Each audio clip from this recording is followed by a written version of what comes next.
What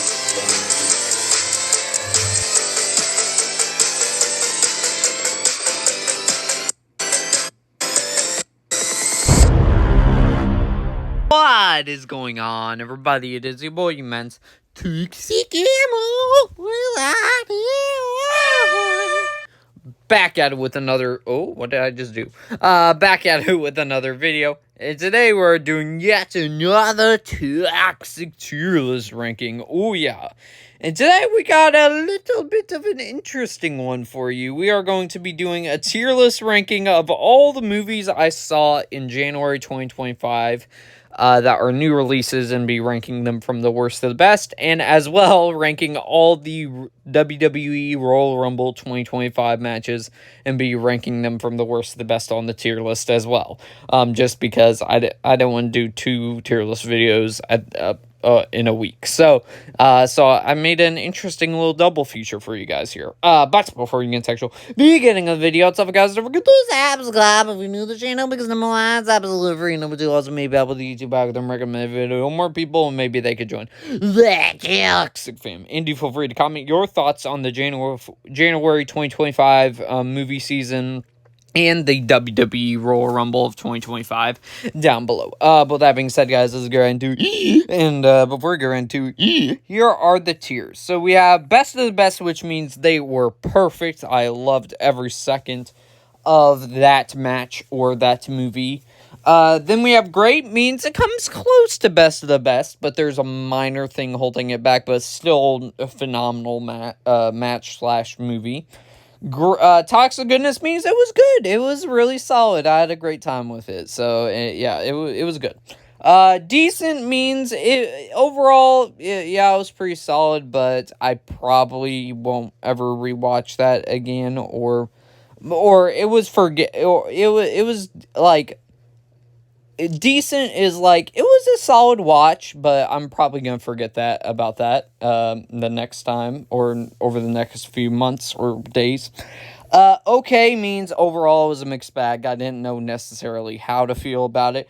Meh means overall is just a very mediocre movie that you'll forget about, and there's not that many things that stand out about it, unlike the decent category. And then Toxic Trash means dumpster fire. The worst movies and matches of January 2025. All right, so starting things off, we have Flight Risk, and as of right now, this is my worst movie of 2025 thus far. I did not enjoy this movie at all, really. Like, the only 2 things that I gave it credit for is Mark Wahlberg's performance is very goofy, so you have a lot of fun with him in the actual movie itself, so that's the one redeeming quality, really. And also, the plot is very interesting, however, the execution, not the best, and yeah, everything else, not as... Everything else is just bad. There's CGI in here that is terrible. Like, there's a CGI instance at the beginning of this movie that I was going, wow. You couldn't... This movie was made for, like, $25 million, by the way. I would just like to point that out. And it feels like it was made for maybe, like, 500,000, if I'm being generous. Honestly, that it looks like a $500,000 movie, and it's a $25 million movie, which that's insane with how crap the CGI is and the green screen.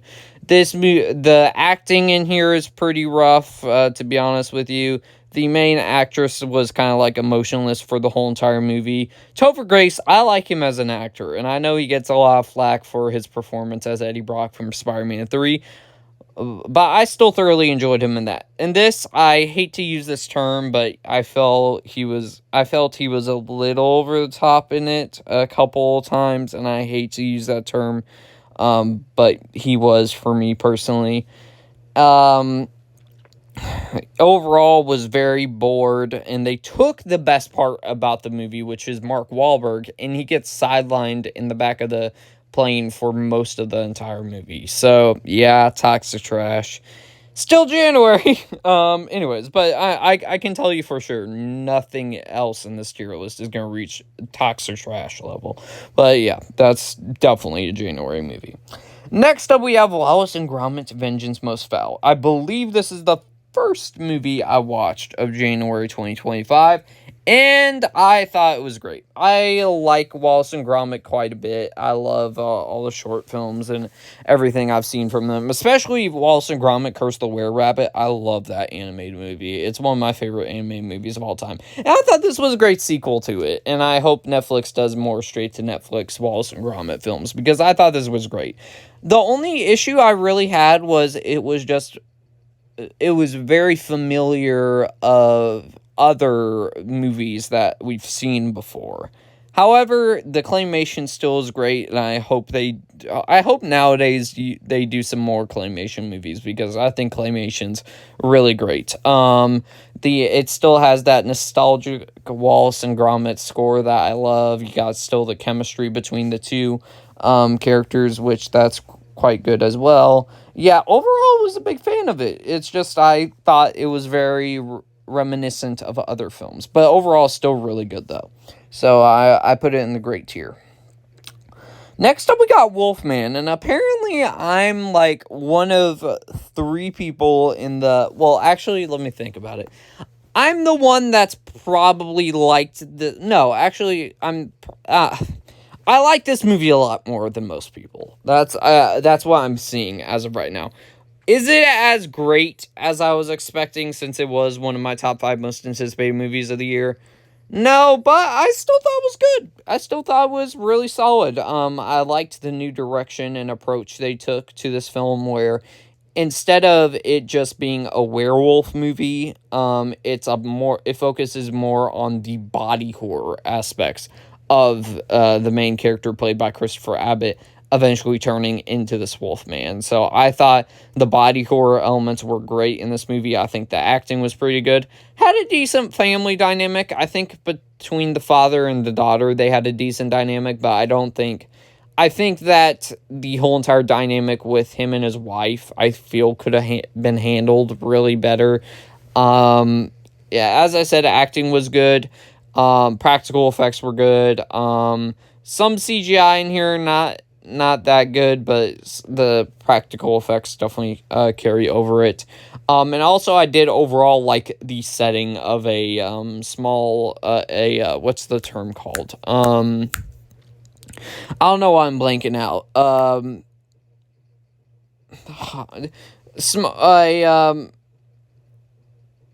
Claustrophobic thriller, or whatever the term is called. I forgot what it was called. I don't know. I just blanked out. But, yeah. I thought it was really good.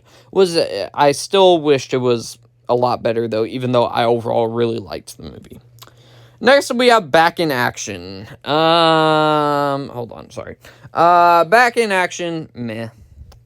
To its credit, I enjoyed it more than Flight Risk, and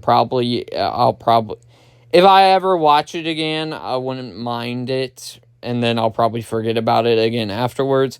But the best things that had this movie going for it was, I think there were some comedic elements that actually landed. I kind of laughed a couple of times watching the whole entire movie.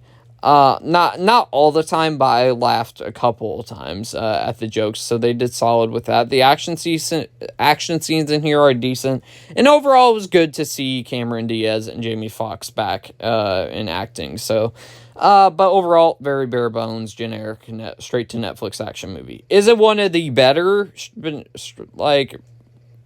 of that subgenre? Yes, I would say so, but is it overall a good movie? Nah, I would just say it's a meh movie. So Back in Action goes meh. Next up, we have Den of Thieves 2 Pantera. And again seem to be in the minority here. I'm putting Den of Thieves 2 Pantera into the decent category, which I know might be shocking for a lot of people, but I actually enjoyed this way more than the first movie.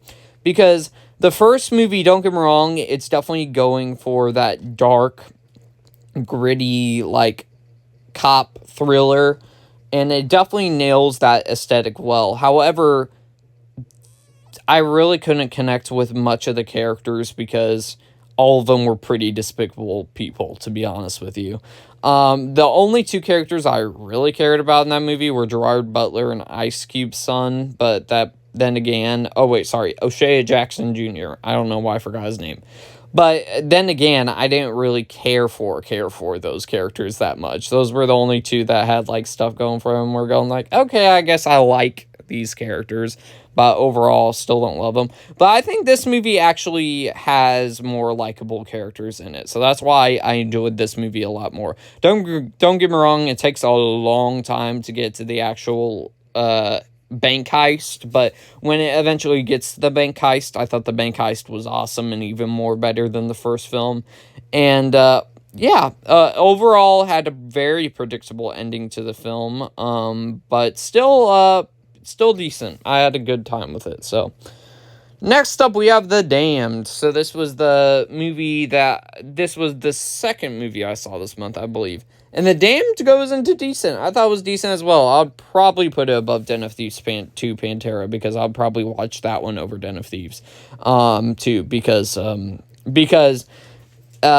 Damned is very reminiscent of The Thing, I think. And for those who do not know, The Thing is one of my favorite movies of all time, one of my favorite horror movies of all time. I love The Thing. So this was kind of a modern take on that, but with it more focuses on the psychiatric thriller aspect. So I thought it worked well with that. Overall, it does feel a little too similar to The Thing at sometimes, but has some pretty good performances in it. So the Damned goes in decent. Next up, we got Presence. And Presence is probably the toughest one I have to rank here. I liked it better than The Damned. I liked it better than Den of Thieves Chapter 2. Did I like it more than Wolfman? I'm putting it Toxic Goodness. It was a very interesting and unique experiment. So for those who did not see this movie, it is a kind of found footage-esque movie, but the whole entire POV is from the ghost in this house, with this new family moving in with Lucy Liu coming in. You also have the guy that gives 11 French fries from Stranger Things. And also he's from This Is Us as well. So I think, delivered the best performance of the whole entire movie. I thought he was great. I think the whole entire POV stuff with the ghost, I think it was a little weird at first, but when later on in the movie, like near the end, I think it caught on, and you definitely got used to it later on in the movie. So there was that. I overall, yeah, pretty decent. Where the problems kind of lie for me is, I think the brother character in this is a little bit too much of a jerk. Along with that as well, I do feel that all I'll say is later on in the movie, there's some dialogue said by a character, and I found that to be written really poorly, but otherwise still thought this movie was quite decent. And yeah, Toxic Goodness. Next up, we got Joker's Wild, and people are probably gonna get mad saying, "Oh, you counted it a short film, blah blah blah." It's my list. Come on, guys, come on. Don't get on to me, okay? It's just my list. And I wanted to count some things, and this will be counted in my end of the year list. I'm trying to add all sorts of films to my end of the year list to add some variation. But Joker's Wild, I thought, was a great short film. The only reason why it doesn't go in best of the best is just because I don't think I'll rewatch this one a whole lot, because it is very dark subject matter where, so for those who do not know what this is, it's on YouTube. I recommend you check it out, or unless if you're squirmish, then probably not. But it's a short film where David Howard Thornton plays the Joker, which all of us have been wanting him to play him for a little bit, ever since Art the Clown. And I think he does really great in it, when you have Robin tied up here, and he's basically kind of torturing Robin with his Joker mannerisms. And I think David Howard Thornton did great in that role. And I think overall, if I do rewatch this one, it's probably just because how do I explain it? David Howard Thornton in this as the Joker adds this like extra kind of humor to his character, where he has some dark, humorous moments, and I think that definitely helps make it more rewatchable in the future. So yeah, definitely, I think it's great. I think it's great, so I'll put it there. Next up, we have Ad Vitam. So again, another movie probably none of you have ever heard of, about, which I don't blame you.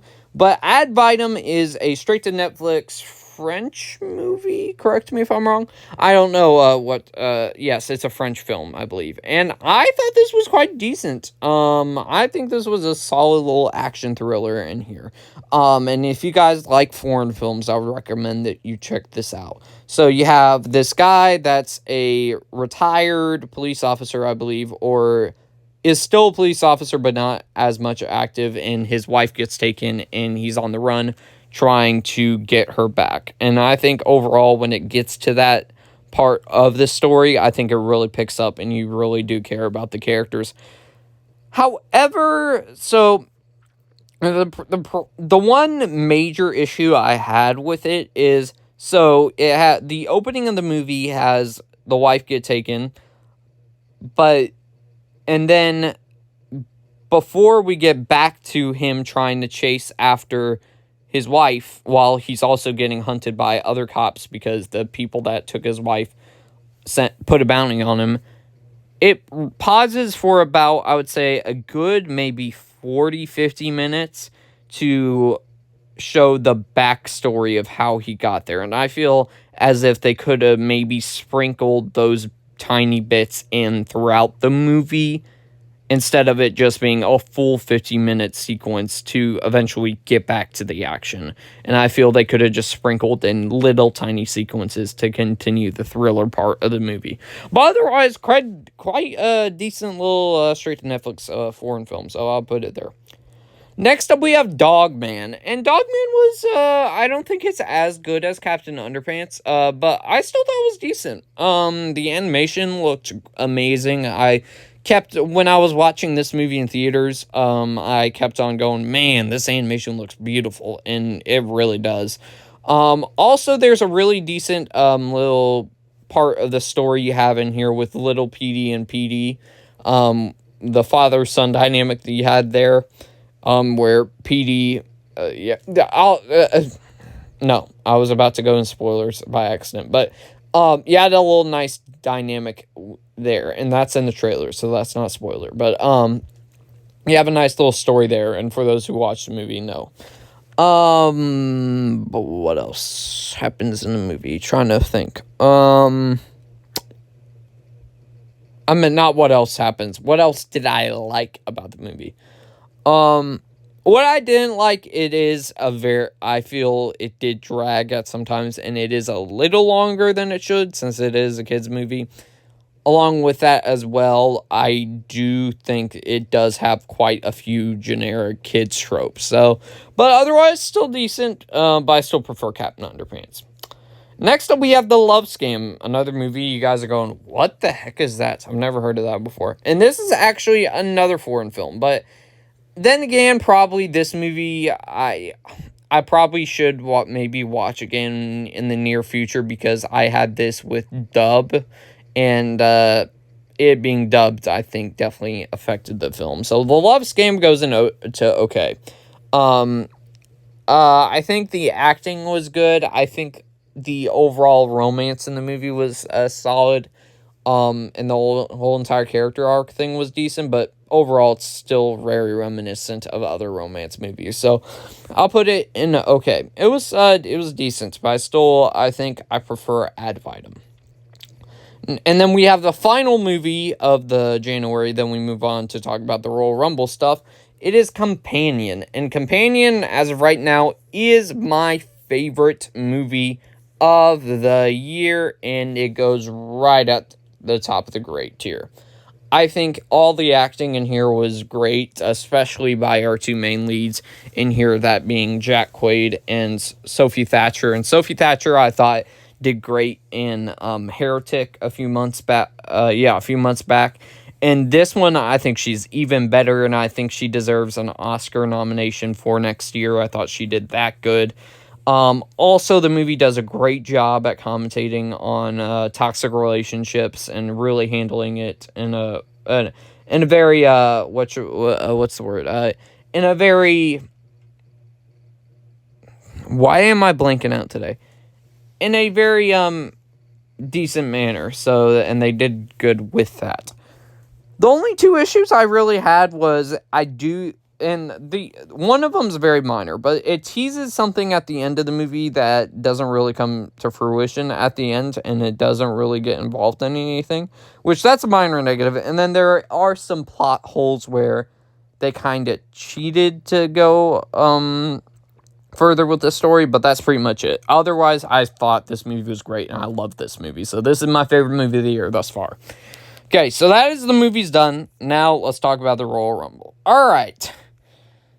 So, wrestling fans, here we go. All right. Next, so first, we have the Women's Royal Rumble that was won by Charlotte Flair.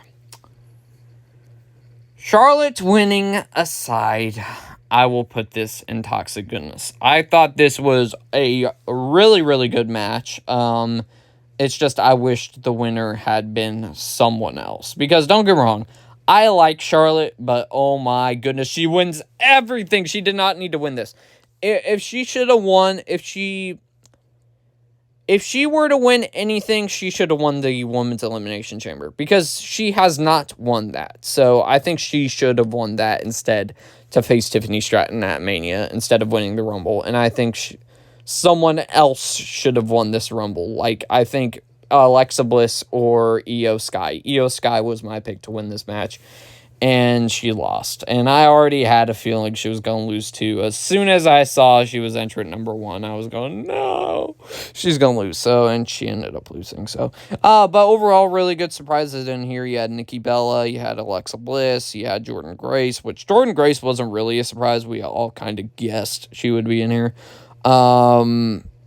And Stephanie Vaquer and Julia from NXT were in there. Yeah, overall, it was a really good match. And I'm glad it was cool to see Roxanne Perez be the Iron Woman and be the last one eliminated. But and why it doesn't go higher, as I said before, Charlotte won, and I don't think she needed to win this match at all. And probably she'll go on to lose to Tiffany Stratton at WrestleMania.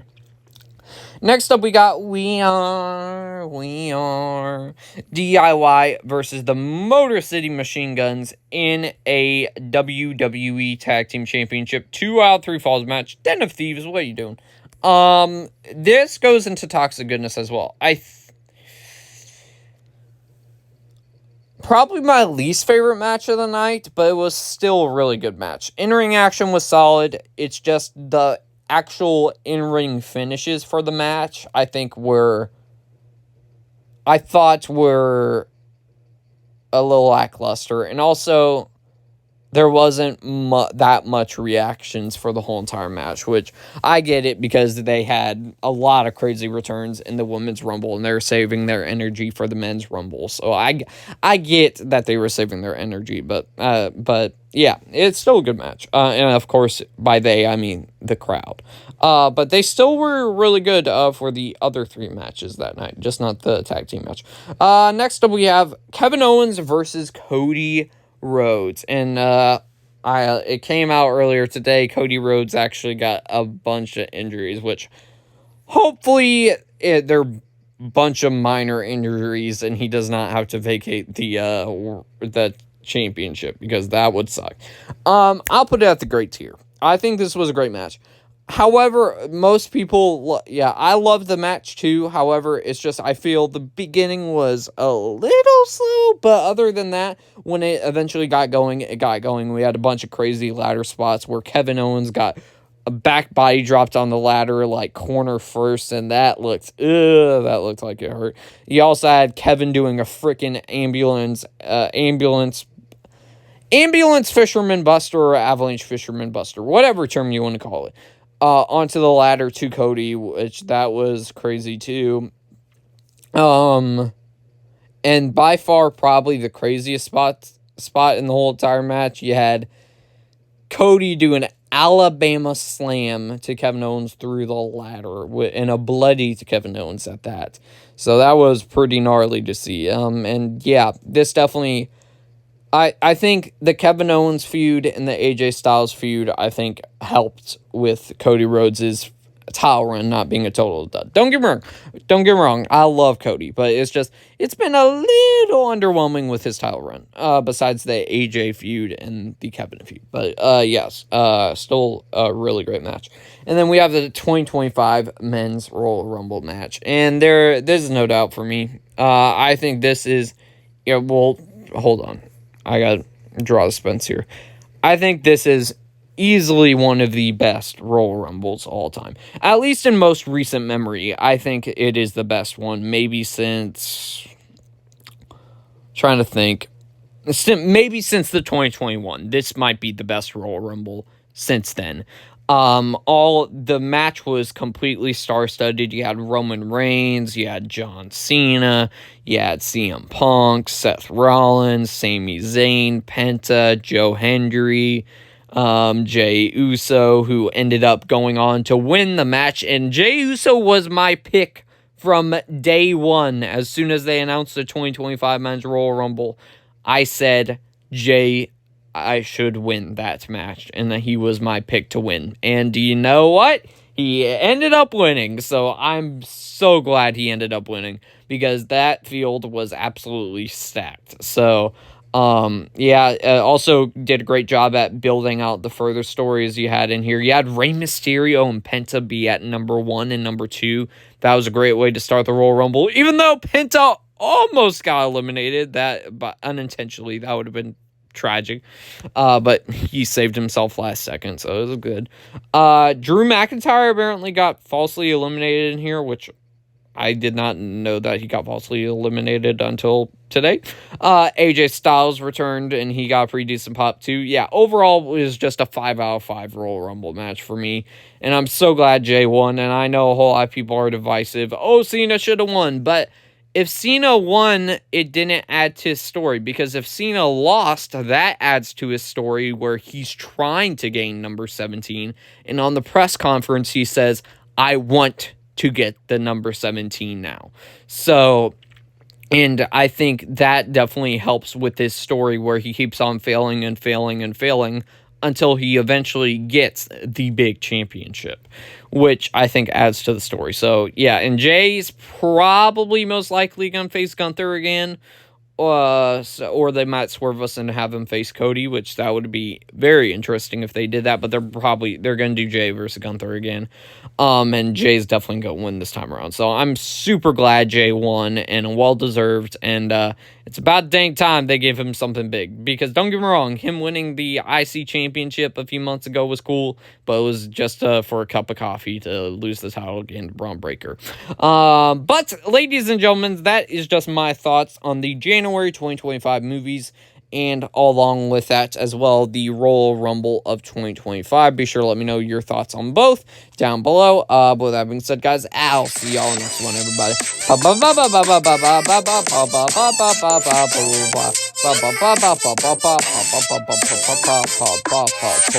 Peace.